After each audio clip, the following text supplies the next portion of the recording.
ప్రజల కోసం ప్రగతి కోసం నా ముందు మాట్లాడేటటువంటి కాన్సెప్ట్ తో వచ్చారు సార్. చాలా బాగుంది. ఎందుకంటే మీ కాన్సెప్ట్ అన్ని చోట్ల ముందోడుకని ప్రజల కోసం ప్రజల కొరకని ఆ కాన్సెప్ట్ చాలా చాలా బాగుంది.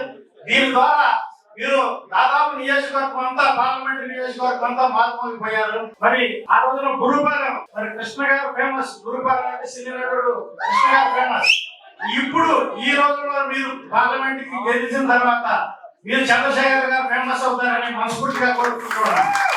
అలాగే మా నియోజకవర్గం తరఫున మా నరేంద్ర గారితో మేము ప్రామిస్ చేసి చెప్తున్నాం సార్, మీకు మంచి మెజారిటీని తీసుకొస్తామని మనస్ఫూర్తిగా చెప్తా ఉన్నాం. అలాగే ఇక్కడ కూడా మంచి మెజారిటీ తోటి మీ ఇద్దరు కలిసి ఎన్నో సేవా కార్యక్రమాలు చేయాలని కూడా కోరుకున్నాం. ఎందుకంటే మాకు ఇక్కడ డివిసి హాస్పిటల్ సార్ ఎంతో చేస్తా ఉన్నారు.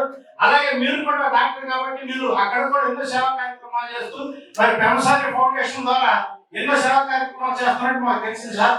అందువల్ల రాబోయే రోజుల్లో కూడా మరి పల్నాడులో కూడా మీరు ఎన్నో సేవా కార్యక్రమాలు చేశారని తెలిసింది. కాబట్టి రాబోయే రోజులు సేవా కార్యక్రమాలకి మీరు ముందుంటారు మీ ఇద్దరని చెప్పేసి మనస్ఫూర్తిగా కోరుకుంటూ రాబోయే రోజులు మంచి అఖండ మెజారిటీ ఇస్తామని చెప్పేసి ఈ సభాముఖంగా తెలియజేస్తూ సెలవు తీసుకుంటాను.